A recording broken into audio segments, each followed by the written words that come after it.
So there are two types of happiness. Có hai loại hạnh phúc. One is the internal Một là happiness, hạnh phúc bên trong, the one that your parents gave to you, cái mà ba mẹ các bạn đã cho các bạn, the one that they nurtured when you were a child. cái mà đã được nuôi dưỡng khi các bạn còn đứa trẻ. This happiness Cái loại hạnh phúc này was when you played with your fingers, là lúc mà các bạn chơi với cái ngón tay các played bạn, with your toes, chơi với cái ngón chân của các bạn, played with the lights, chơi với ánh sáng, make funny sounds. tạo ra những tiếng động kỳ lạ. There was nothing there, Không có gì ở đó cả, but you had some nhưng các bạn có internal happiness. một cái sự hạnh phúc ở bên trong. Can we agree? Các bạn đồng ý không ạ? Yes. This type of happiness Cái loại hạnh phúc này is very natural. rất là tự nhiên, And we could say this is a và chúng ta có thể nói nó long-lasting kéo dài, experience. một cái trải nghiệm kéo dài. Then the second one Cái thứ hai là is external. hạnh phúc ở bên ngoài. So I'm happy to drink water, Tôi hạnh phúc khi được uống nước, then I drink the water, I feel happy. và rồi tôi uống nước tôi thấy hạnh phúc. Once the water is gone, Khi mà nước hết, maybe có thể là I think I'm not happy anymore. tôi nghĩ là tôi sẽ không hạnh phúc nữa. So Vậy many of the things rất nhiều thứ ở đây that everyone expressed mà mọi người chia sẻ will eventually change. có thể thay đổi, cuối cùng sẽ thay đổi. Can we agree? Các bạn có đồng ý không ạ? Yeah. So, and the second happiness Và cái loại thứ hai này is also a chemical reaction. là một cái loại phản ứng hóa học.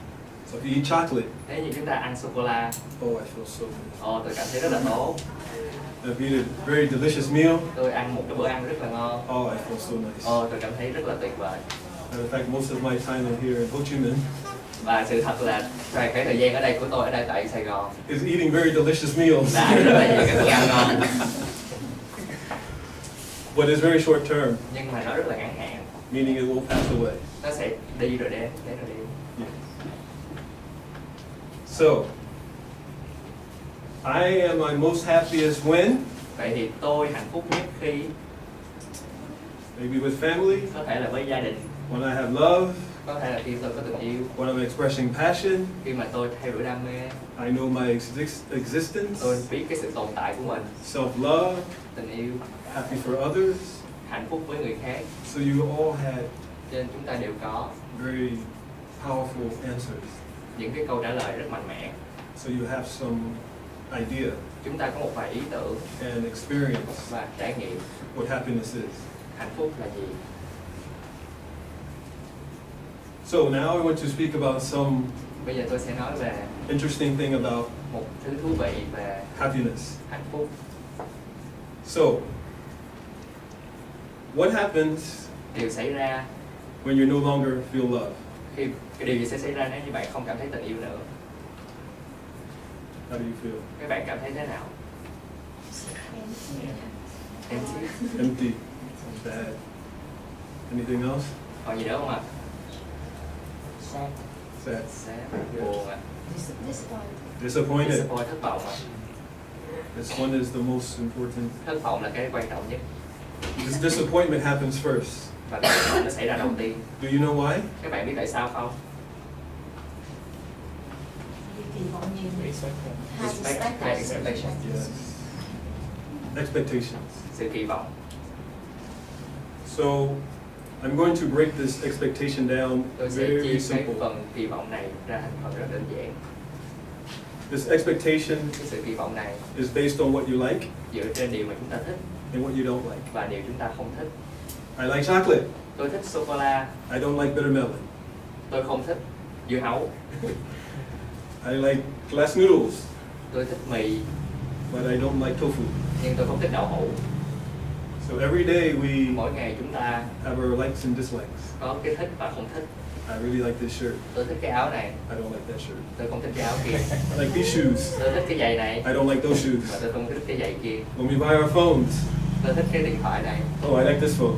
tôi thích cái điện thoại này. I don't like that phone. Tôi không thích cái điện thoại kia. Oh, I really love this computer. Tôi thích cái máy tính này, I don't like that Acer Chromebook. tôi không thích cái máy tính Acer này. There's none over there. Yes. So can you see that Vậy các bạn có thể thấy là most of the time hầu hết thời gian We spend chúng ta đã dành with these expectations về sự kỳ vọng or preferences. hay là về cái sự thích. Tôi thích I like this, tôi thích cái này I don't like và this. tôi không thích cái kia. If you think about it, Và hãy nghĩ về nó. you pick your school, Bạn chọn trường, your car, xe hơi, motorbike, xe máy, your shirt, áo, skirt, váy, shoes, giày, backpack, ba lô, chocolate, sô cô la, all because you like it. bởi vì các bạn thích nó. Matter of fact, we spend more time Chúng ta dành thời gian nhiều hơn trying to accumulate the things that we like. để tích lũy những thứ mà chúng ta thích, Yes? phải không ạ? It seems that should be the right way, right? Có vẻ nó đúng là cách đúng không ạ? Why should I pick bad things? Tại sao chúng ta lại không lấy những cái thứ xấu? But so we run to the good thing Chúng ta chạy đến cái thứ tốt go the other way for the bad thing. và chúng ta chạy ra khỏi cái thứ xấu. And our life Cuộc sống chúng ta becomes this way. nó diễn ra theo cách như thế. And it seems like Có vẻ như I should choose like this. tôi nên chọn như thế. But for a moment, Nhưng vào một khoảnh khắc, I want you to consider tôi muốn các bạn hãy xem xét that there is some suffering là có một cái sự đau khổ by doing this. bằng việc làm chúng ta làm như thế. Someone already spoke about expectation. Có một vài người đã đọc sách về sự kỳ vọng. So my whole life, Cả cuộc sống của tôi I want all these good things. tôi muốn những cái thứ tốt này. I expect only the great things. Tôi kỳ vọng chỉ những thứ tốt. What happens when I don't get that? Vậy thì điều gì sẽ xảy ra nếu như tôi không có được nó? Our mind becomes Tâm trí của tôi trở nên disturbed. rất là náo động. We feel disappointed. Chúng ta cảm thấy thất vọng. We may feel sad, Chúng ta buồn, sometimes frustrated, có thể là bực bội and even angry. và có thể là tức giận. I didn't get what I want. Tôi không có được thứ mà tôi muốn. I didn't get that job I wanted. Tôi không có được cái công việc đó mà tôi muốn. I don't have that relationship Tôi I've been không có dreaming mối quan about. hệ mà tôi đã từng mơ ước. How come I don't have these Tại things? sao tôi lại không có được những thứ đó? He has it all. Anh có tất cả, anh đó có tất cả. I have nothing. Tôi không có gì cả. I work so hard. Tôi làm việc rất chăm chỉ. Why is my life like this? Tại sao cuộc sống của tôi nó lại như thế này? Anyone ever experienced this? Có bạn nào đã từng trải qua đó chưa? I experienced this. Tôi đã trải qua cái sự đó. I realized that I was not free. Tôi nhận ra rằng tôi không tự do. I was trapped by my own thinking. Tôi đã bẫy cái tâm trí tôi bởi vì những cái thứ đó. And then I realized Và rồi tôi nhận ra rằng by me thinking this way, bằng khi mà tôi nghĩ theo cách đó, I started to notice there was some nervousness tôi đã trải nghiệm số cái sự căng thẳng or some anticipation, hay là một số cái kỳ vọng, tiên đoán and occasionally some và thỉnh disappointment. thoảng là sự thất vọng. And I asked myself, Và tôi hỏi tôi rằng what happened? chuyện gì xảy ra vậy? When I was younger, Khi mà tôi còn nhỏ, I didn't think about any of this. tôi không nghĩ về những cái thứ này. When did this happen? Cái thứ này xảy ra từ khi nào vậy? I didn't take a class for this. Tôi không có học về những cái thứ này. I certainly didn't pay someone to tell me this information. Tôi không trả tiền cho một ai đó để nói với tôi về những cái thứ này. But for some reason, Nhưng mà this vì lý started to do nào happen. đó, nó đã bắt đầu với tôi. And I started to feel stressed. Và tôi bắt đầu cảm thấy căng thẳng. And I didn't know why. Và tôi không hiểu tại sao. So I thought a lot. Và tôi như là Where is this stress coming from? cái sự căng thẳng này đến từ đâu vậy? And I had no answer. Và tôi không có câu trả lời cho mình. And I figured, well, maybe I get stronger. Và tôi nghĩ rằng khi mà tôi mạnh mẽ hơn And I can be stronger than the stress. và tôi có thể mạnh mẽ hơn sự căng I'm a thẳng của martial tôi. artist. I can fight my way. Với đá bóng tôi sẽ làm như thế này. So I tried that method. Và tôi đã thử cách đó. Didn't change anything. Không thay đổi được gì cả. Maybe I worked very, very hard at my career. Có lẽ là tôi làm việc rất chăm chỉ trong sự nghiệp của tôi So I became very excellent. để tôi có thể trở nên rất là tuyệt vời. It became more stressful. Nhưng mà lại cảm thấy căng thẳng hơn. Okay, I have the money I want. Ok, tôi có số tiền mà tôi có. I have this house I like, Tôi có cái nhà mà tôi thích, this car that I enjoy, xe hơi mà tôi thích, these friends that I enjoy. bạn bè mà tôi thích. So I should feel good. Tôi phải cảm thấy tốt chứ. The problem is I wanted more. Vấn đề là tôi muốn có nhiều hơn nữa. So someone wrote about the satisfaction, Một ai đó đã nói về cái sự hài lòng, appreciation, appreciation, cái sự cảm kích, meaningfulness. cái sự ý nghĩa. somehow these things Theo started một cách nào to đó, những thứ này bắt not đầu mean so much. không có ý nghĩa gì cả. Although I knew inside Mặc dù tôi biết bên trong mình they're very important. những thứ đó rất là quan trọng, But society says nhưng xã hội nói rằng you must have this bạn phải có cái này and this và cái này and this và cái này and that. và cái kia, And we say, okay, và chúng ta nói ok, I have job, tôi có công việc, I have home, có nhà, I have car, có xe hơi, I have all the things they say. có tất cả mọi thứ mà họ nói. So Vậy thì now what? bây giờ thì sao? Why Tại sao am I so tired tôi lại mệt mỏi thế này and exhausted? và kiệt sức thế này? Because I work so long. Bởi vì tôi làm việc rất là dài. How many people Bao nhiêu bạn ở đây can say they love their job? có thể nói rằng là các bạn yêu công việc của mình?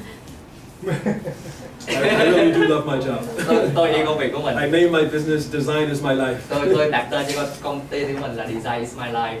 So I want to see the hands again. Tôi muốn thấy cánh tay ạ. So half. Một 50%. nửa. Okay. Ok. Thank you for being honest. Cảm ơn vì đã chân thành. We're going to Chúng ta sẽ provide a solution, cung cấp cái giải pháp and hopefully và hy vọng rằng you can use this tool các bạn có thể dùng cái công cụ này to discover để khám phá the source of happiness. cội nguồn của hạnh phúc. I think you already know, Tôi nghĩ rằng các bạn đã biết, but maybe everything else is saying nhưng mà có thể là những thứ khác nói rằng the opposite.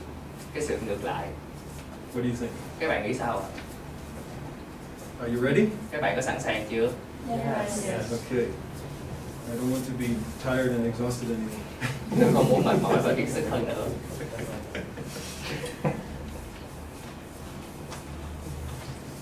Alright, so we're going to do Chúng ta sẽ làm an exercise. một bài tập. Does everyone have Các bạn có a notebook, sổ, some paper? giấy. Okay. Ok. Bạn nào không có thì có thể mượn bạn kế bên của mình.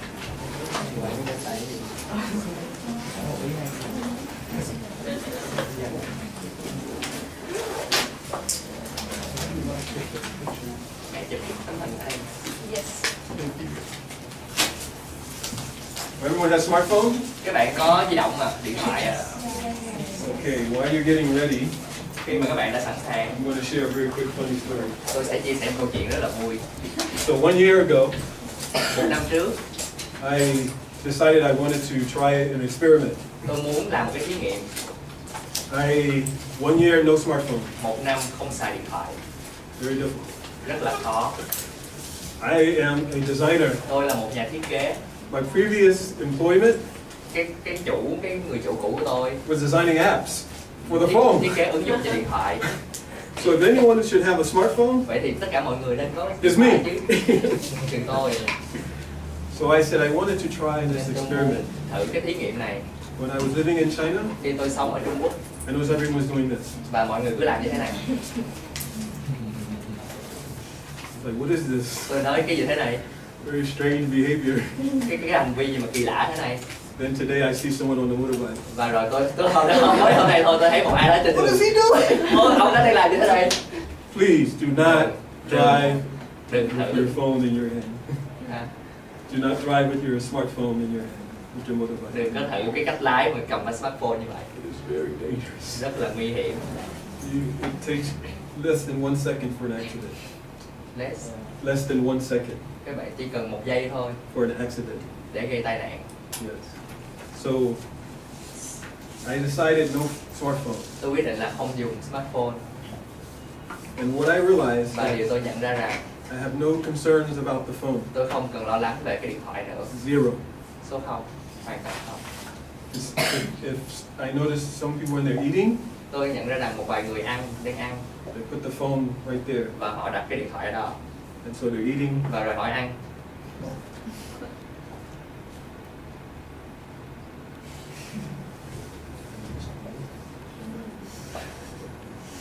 Yes? Có không ạ? Yes. Then I've seen some strange Và rồi tôi behavior. thấy một cái hành vi rất là kỳ lạ ở đây.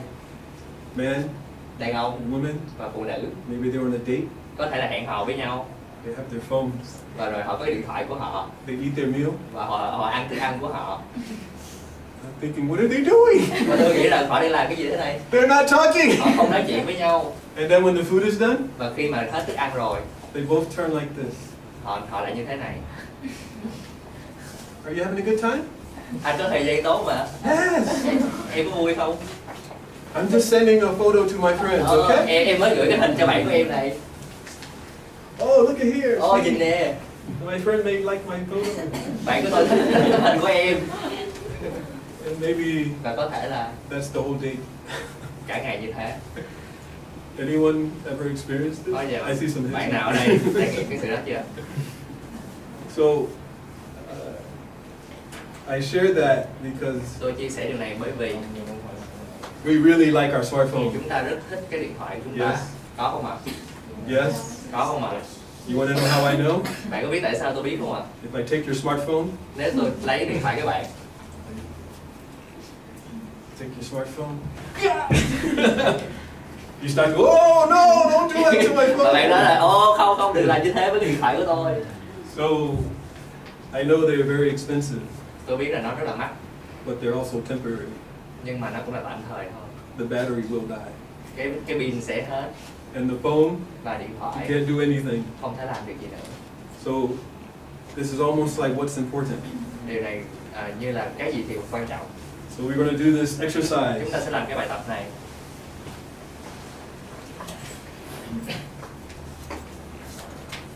First, we draw a line Đầu tiên chúng ta vẽ một cái đường down the middle. ở giữa. Then on this side, Rồi ở đây I like. chúng ta ghi là tôi thích. I don't like. Và tôi không thích. So here, you list Ở đây các bạn liệt kê all the things you like. tất cả những thứ mà các bạn thích. Here, Và ở đây you make a list of all the things you don't like. là những thứ các bạn không thích, tất cả những thứ các bạn không thích. For example, Ví dụ như I don't like smoking. tôi không thích hút thuốc. I really don't like Tôi thực sự không thích hút thuốc. it. I like Tôi thích cake. bánh, Pumpkin cake. bánh bí đỏ. Okay. Được không? And we're going to spend Chúng ta sẽ dành khoảng about maybe 5 minutes. 5 phút. It's okay if you don't complete the whole sheet, Sẽ ổn, sẽ vẫn tốt nếu như các bạn không có hoàn thành hết. but you Nhưng maybe depending on how many lines you have, fill it all the way to the bottom. phụ thuộc vào các bạn có bao nhiêu dòng để liệt kê. Yes.